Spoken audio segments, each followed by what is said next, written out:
আসসালামু আলাইকুম, কেমন আছেন সব? আশা করি সব অনেক ভালো আছেন। আলহামদুলিল্লাহ, আপনাদের দোয়ায় আমি ভালো আছি। যাই হোক, বড় মতে কিন্তু ঘুরতে বের হয়ে গেলাম। আর আজকে কিন্তু মূলত যাব হচ্ছে বটিয়াঘাটা, অর্থাৎ চালনা।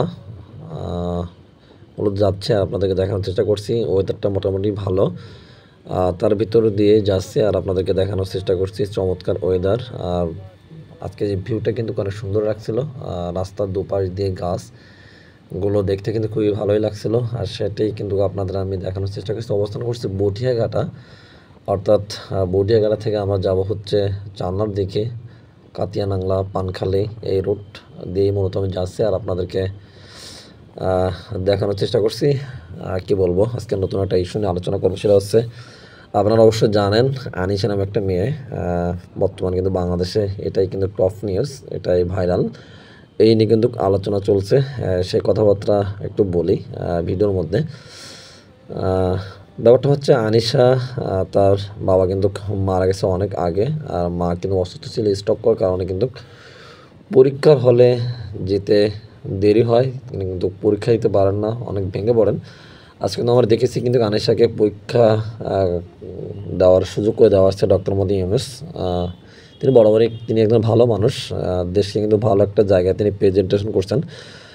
আমরা তার মঙ্গল কামনা করি, তার জন্য সবাই আমরা দোয়া করব। আনিশার কিন্তু পরীক্ষার সুযোগ করে দেওয়া হয়েছে। সে কিন্তু আজকে পরীক্ষা দিয়েছে, আলহামদুলিল্লাহ।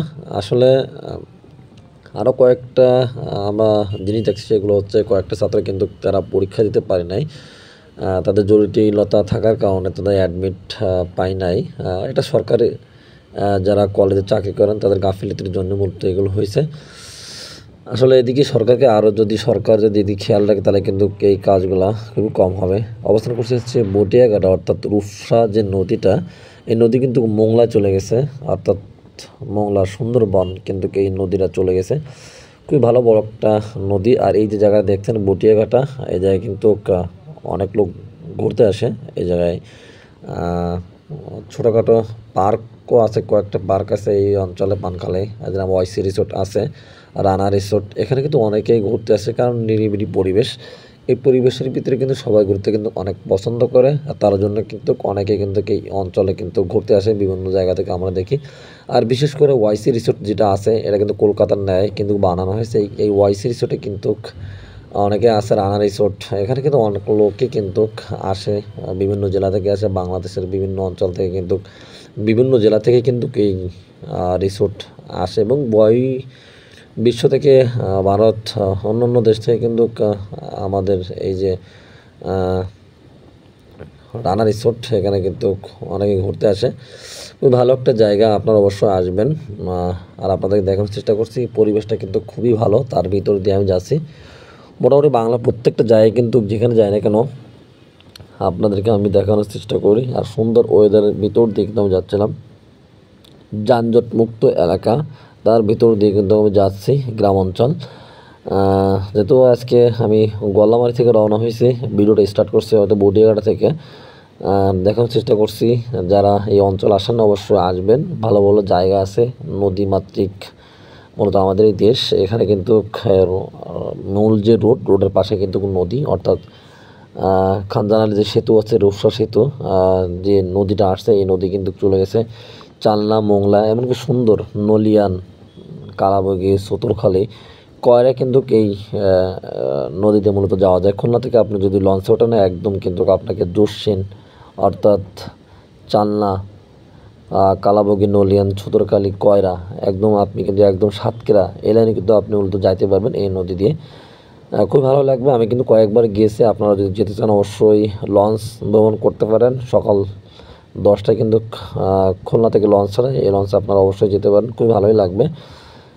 সুন্দরবন যারা যেতে চান সবথেকে ভালো হবে আপনি যদি লঞ্চে যান, তাহলে কিন্তু আপনি এরা যদি আপনার আত্মীয় থেকে থাকে তাহলে কিন্তু লঞ্চে যাওয়া সবথেকে বেটার। কারণ লঞ্চগুলা কিন্তু লঞ্চ মূলত যায় হচ্ছে সুন্দরবনের ভিতর দিয়ে কিন্তু লঞ্চ যায়, দুপাশে সুন্দরবন দেখতে কিন্তু খুবই ভালোই লাগে। এটি কিন্তু সব থেকে মজা। আর আমরা স্বাভাবিকভাবে যারা মোংলা থেকে সুন্দরবন যাই, ডাইরেক্ট খুলনা থেকে যে মোংলা থেকে কিন্তু আমাদের বোট নিতে হয়। বোট 1000, 1500, 2000 যার যার কাছ থেকে যেমন নাই, সে বোট নিয়ে কিন্তু আমরা জাতীয় করমজল কম জল থেকে কিন্তু আমাদের সুন্দরবন যেতে হয়, কিন্তু সেই ফিলিংসটা কিন্তু পাওয়া যায় না। যে ফিলিংসটা আপনি পাবেন হচ্ছে ডাইরেক্ট খুলনা থেকে যদি আপনি কয়া যান, কয়রা গেলে কিন্তু একটা আলাদা একটা ফিলিংস পাওয়া যায়, কারণ কারোর আত্মীয় স্বজন থেকে থাকে কয়রা আপনি গিয়ে সে জায়গায় আপনি থাকতে পারেন, থেকে কিন্তু অবশ্যই নৌকা নিয়ে আপনি একদম সুন্দরবনের ভিতরে গিয়ে কিন্তু আপনি ঘুরে আসতে পারেন। সেক্ষেত্রে আমি বলি যাদের আত্মীয় স্বজন কয়রাতে আছে, বিভিন্ন বন্ধু বান্ধব আছে, তাদেরকে বলবো আপনারা অবশ্যই যদি সুন্দরবন যেতে চান তাহলে কিন্তু ডাইরেক্ট কয়রা যাবেন। আর সব থেকে টাকা যদি আপনি একটু বাঁচাতে চান তার জন্য কিন্তু আপনার সুবিধা হচ্ছে খুলনা থেকে আপনি যদি লঞ্চে যান তাহলে কিন্তু আপনার সব থেকে বেশি ভালো হবে, অল্প টাকার ভিতরে কিন্তু আপনি যেতে পারবেন। বাসে গেলে একটু টাকা বেশি খরচ হবে। যারা একটু কম টাকার ভিতরে ভ্রমণ করতে চান, কম টাকার ভিতরে যেতে চান, তাদের জন্য সব থেকে ভালো হবে হচ্ছে লঞ্চে যাওয়া। যাই হোক, যারা সুন্দরবন দেখতে চান, সুন্দরবন ভিতর দিয়ে যাইতে চান, তাদেরকে বলবো অবশ্যই আপনারা খুলনা আইডব্লিউ ঘাট থেকে আপনারা লঞ্চে যাবেন, খুবই ভালো হবে। যাই হোক, আস্তে আস্তে কিন্তু কাতিয়ানাংলা বাজার আমি মূলত চলে আসলাম, দেখার চেষ্টা করছি। এটা হচ্ছে বটিয়াঘাটার থুয়ে কিন্তু সামনে কিন্তু কাতিয়ানাংলা বাজার, খুলনা চালনার বাস কিন্তু আমরা দেখতে পাচ্ছি। সামনে কিন্তু সে রানা রিসোর্ট এবং ওয়াইসি রিসোর্ট, সেদিকের মধ্যে যাচ্ছি। যতদূর যায় আপনাদেরকে দেখানোর চেষ্টা করব। আর পরিবেশটা কেমন, ভিডিওটা কেমন হলো অবশ্যই আপনারা কমেন্টের মাধ্যমে জানিয়ে দেবেন, এবং আপনারা আমাকে অবশ্যই উৎসাহিত করবেন। অবশ্যই ভালো ভালো ভিডিও আপনাদেরকে যাতে উপহার দিতে পারি।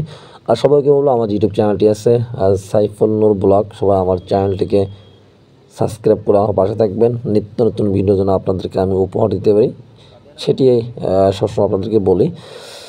যাই হোক, কাতিয়ানাংলা বাজার এই জায়গায় কিন্তু রোডের সাইড দিয়ে কিন্তু বাজার বসার কারণে কিন্তু এখানে একটু যানজট বেড়েই থাকে। তেমনভাবে কিন্তু আমি একটু জ্যামে পড়ছি, যার জন্য কিন্তু আমাকে এখান থেকে একটু যাইতে কষ্ট হচ্ছে। এখানে হচ্ছে রাস্তার দুপাশে মতো বাজার বসে, বাজার বসার কারণে কিন্তু এখানে একটু যানজট লেগেই থাকে। অবস্থান করছি কাতিয়ানাংলা বাজার, অর্থাৎ বটিয়াঘাটা থুই কিন্তু সামনে এসে কিন্তু আপনারা পাবেন যে কাতিয়ানাংলা বাজার। এই কাতিয়ানাংলা বাজার থুই কিন্তু সামনে যে রানা রিসোর্ট, যেটা কলকাতার ন্যায় কিন্তু বানানো হয়েছে, সেটি কিন্তু আপনারা পাবেন। সেটা আপনাদেরকে দেখানোর চেষ্টা করব, তবে অবশ্য আমার সাথেই থাকবেন যত যাই। অবশ্যই আপনারা যদি আমাকে ভালোবাসা দেন তাহলে কিন্তু ভালো একটা জায়গায় যেতে পারবো, এবং বাংলার প্রত্যেকটা জায়গায় কিন্তু আপনাদেরকে আমি দেখানোর চেষ্টা করব।